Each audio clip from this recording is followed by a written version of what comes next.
Alerte coronavirus. Attention, attention, le coronavirus se transmet très facilement et fait des ravages. Pour l'éviter, le port du masque de protection est obligatoire en tout lieu.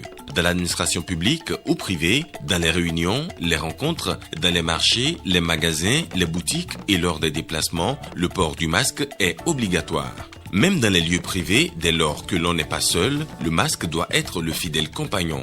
Mais attention, le port de masque de protection ne dispense nullement d'appliquer les autres mesures de prévention, notamment le lavage des mains à l'eau et au savon et l'observance de la distance de sécurité sanitaire d'au moins 1 mètre entre personnes. Enfin, s'abstenir de porter des gants en vue du lavage régulier des mains à l'eau et au savon ou de l'application de gel hydroalcoolique. Pour tout savoir sur l'épidémie du coronavirus au Bénin, rendez-vous sur le site web www.gouv.bj/coronavirus. Ceci est un message du gouvernement de la République du Bénin. Bienvenue à tous au Journal des Régions. 1er décembre, journée mondiale de lutte contre le VIH-Sida. Les activités entrant dans le cadre de la célébration ont été lancées ce matin à Abomey. Et à cette manifestation, les différents intervenants ont fait l'état des lieux, chiffres à l'appui, pour montrer que malgré les efforts du gouvernement, des progrès restent à faire. Ghislain Bouguet. Je déclare lancer la célébration des manifestations de la journée mondiale de lutte contre le sida édition 2020. Célébration de la journée mondiale de lutte contre une pandémie, dans le contexte où sévit une autre. Cette 32e journée de lutte contre le VIH-Sida était une occasion pour les élus d'Abomey, ville hôte de la manifestation, de renouveler leur engagement pour l'éradication du mal. S'il est vrai que la file active des personnes vivant avec le VIH sous traitement ARV de la commune d'Abomey s'élève à 1115, données du premier semestre 2020, et que 26 femmes enceintes ont été dépistées séropositives au cours de la même période, il n'en demeure pas moins vrai que mon conseil et moi sommes résolument engagés à accompagner toute action concourant à l'élimination de cette pandémie qui dure depuis plusieurs décennies. Cette célébration de la journée mondiale de lutte contre le VIH-Sida, dont le thème suscite une solidarité mondiale et une responsabilité partagée, n'est pas faite à Abomey au hasard. Bien que le taux de prévalence du VIH-Sida dans le département du Zou soit autour de 0,7%, étude séroprévalence de 2017, il n'en demeure pas moins que le risque reste toujours permanent. Pour le premier semestre 2020, le département dispose d'une file active de 3263 personnes séropositives d'après les données recueillies par le CIPEC de la Direction départementale de santé du Zou. Par 7 ans de la maladie à Covid-19, les personnes vivant avec le VIH-Sida reconnaissent que l'attention du gouvernement à leur égard s'est accrue. S'il est vrai que le chemin parcouru dans la riposte, quelques parsemés d'épines, est considérable, il est aussi remarquable que nous, personnes vivant avec le VIH-Sida, quoi qu'on dise,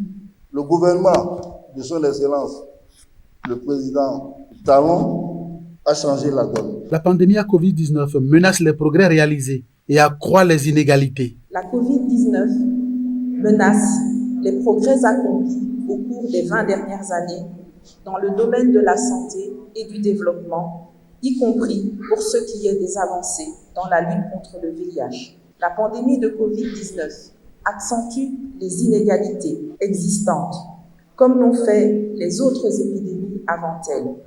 Inégalités entre les sexes, inégalités raciales, inégalités sociales et économiques. Un regard sur les chiffres liés au VIH-Sida au Bénin montre qu'il y a encore du chemin à faire en ce qui concerne l'éradication du mal. Le taux de prévalence de 1,2% de la population générale a été stabilisé depuis 2006. Les données officielles publiées par l'ONU-SIDA en 2019 indiquent une régression de 15% des nouvelles infections à VIH au Bénin depuis 2010. Toutefois, l'année 2019 a été marquée par un regain de nouvelles infections dans 2 départements, dont celui du Zou, ce qui explique le choix porté sur ce département pour la présente célébration en vue d'accentuer la sensibilisation. Mais le gouvernement béninois travaille pour pouvoir en finir avec le mal. Au 31 décembre 2019, 72% des personnes infectées par le VIH au Bénin connaissent leur statut sérologique. 91% des personnes dépistées séropositives sont mises sous traitement antirétroviral et 73% d'entre elles ont une charge virale supprimée. Par ailleurs, le taux de transmission du VIH de la mère à l'enfant est en constante régression et s'établit à 2,1% au premier semestre 2020. Comme on peut le constater, 28% de nos concitoyens portent le virus du VIH et ne le savent pas. Ils ne sont donc pas mis sous traitement antirétroviral et continuent ainsi de propager le VIH à leurs partenaires. Au nombre des causes de cet important gap programmatique se trouve la stigmatisation et la discrimination.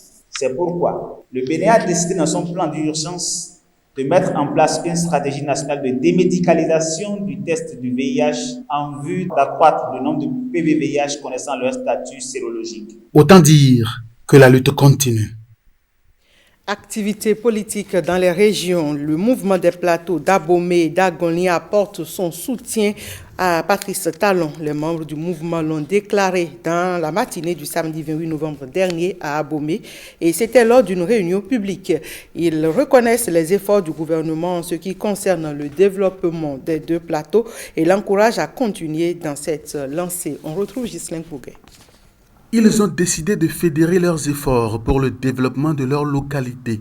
Les habitants des plateaux d'Abomey et d'Agoni, réunis au sein du mouvement PAA, accompagnent le chef de l'État dans sa vision du développement des territoires et dans ses actions. Ils sont venus d'Abomey, de Boycon, d'Agbagnézon, de Djidja, de Kové, de Zobodomé, de Zanyanando, de Wenri et de Zakota. Tout l'honneur est donc pour nous de nous retrouver dans cette majestueuse salle pour ensemble exprimer au président de la République notre satisfaction vis-à-vis de ces actions pour le rayonnement du Bénin en général et celle en faveur de nos communes en particulier.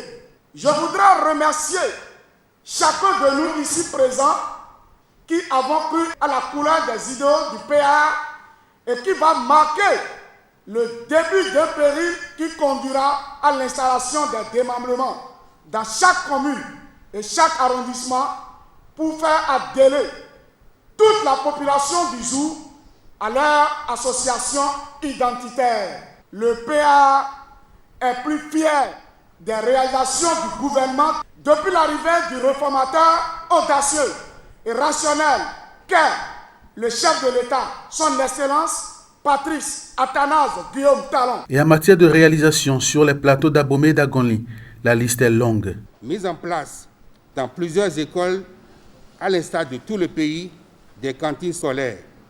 Maintien du centre universitaire thématique d'Abomey dans la nouvelle cartographie universitaire. Le projet de construction d'un lycée régional à Sodokomé à Boycon. Le placement de Boycon comme ville à statut intermédiaire.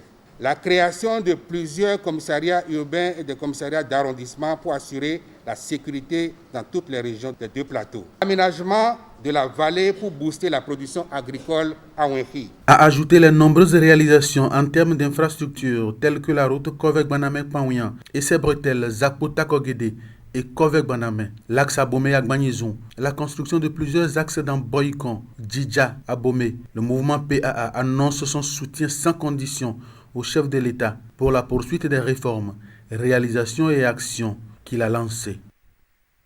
Pendant ce temps, un autre mouvement dénommé Lien National installe ses structures décentralisées dans les départements et communes du pays. Ce dimanche 29 novembre 2020, c'était le tour des communes de Djidja et d'Abomey et les membres de ce mouvement politique ont profité de l'occasion pour revenir sur les réalisations du gouvernement dans les deux communes.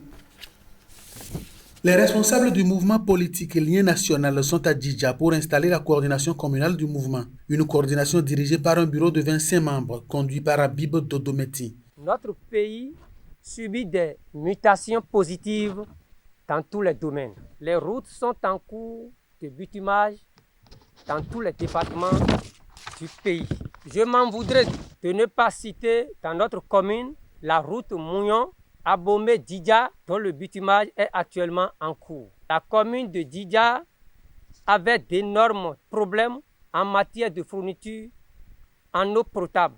Ce phénomène est désormais un mauvais souvenir pour la population de Djidja et environ. À cette occasion, les membres de l'Union nationale ont réaffirmé leur adhésion aux actions du chef de l'État. Un monsieur qui veut que vos enfants, mes enfants, ça dit demain, quand ils vont vouloir aller à un concours là, qu'on ne dise pas d'amener 10 millions ou 20 millions pour pouvoir réussir à un concours, et que parce que j'ai étudié dans une école publique et l'autre a peut-être fait la France, il revient, nous avons les mêmes chances pour aller à ce concours. Il n'y a pas de une tourmélée, c'est...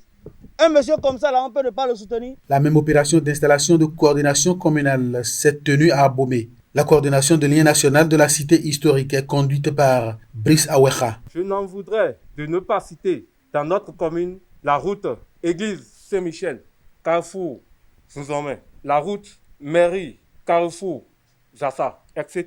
Nous avons aussi la réalisation du stade omnisport de Goro, dont les travaux évoluent à grands pas. Connaissant l'importance et le passé de ces projets, nous ne pouvons que dire un grand merci au gouvernement. Les membres de l'Union nationale comptent bien rapporter leur pierre à l'édifice politique du Bénin. Ce ne serait pas facile si nous manquons dans notre mission de respect ou si nous tenons des propos d'égard à l'endroit de nos aînés. Nous n'avons pas lancé quelque chose comme un affront. Ce n'est pas un affront.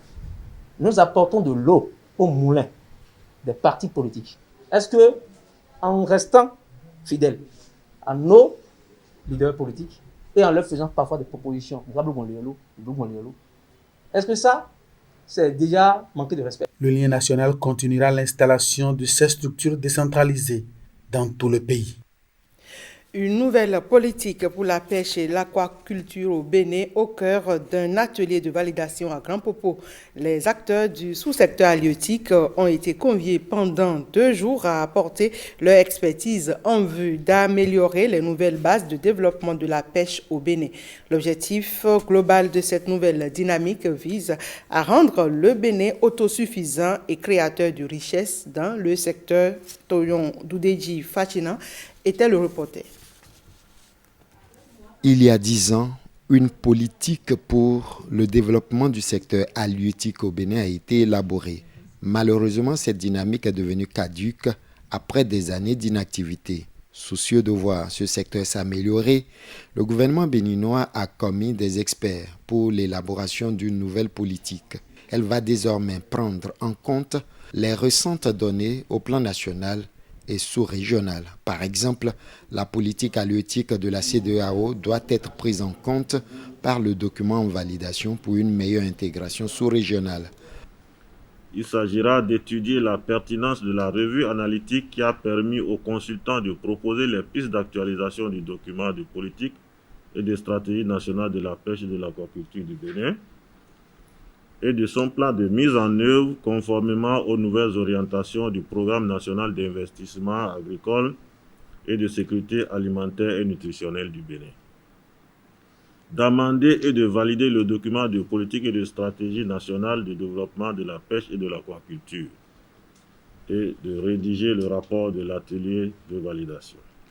C'est avec cette nouvelle politique que le Bénin ambitionne développer la pêche et l'aquaculture. Pour ça, il faudra, selon les participants, se saisir de l'existant qui est un levier d'appui important pour une bonne politique halieutique au Bénin.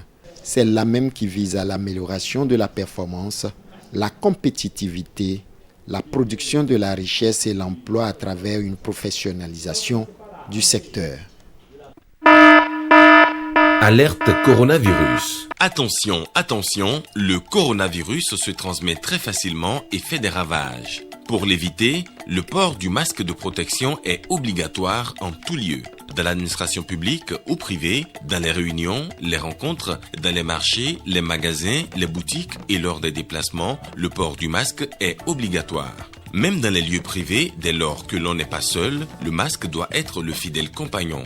Mais attention, le port de masque de protection ne dispense nullement d'appliquer les autres mesures de prévention, notamment le lavage des mains à l'eau et au savon et l'observance de la distance de sécurité sanitaire d'au moins 1 mètre entre personnes. Enfin, s'abstenir de porter des gants en vue du lavage régulier des mains à l'eau et au savon ou de l'application de gel hydroalcoolique. Pour tout savoir sur l'épidémie du coronavirus au Bénin, rendez-vous sur le site web www.gouv.bj/coronavirus. Ceci est un message du gouvernement de la République du Bénin.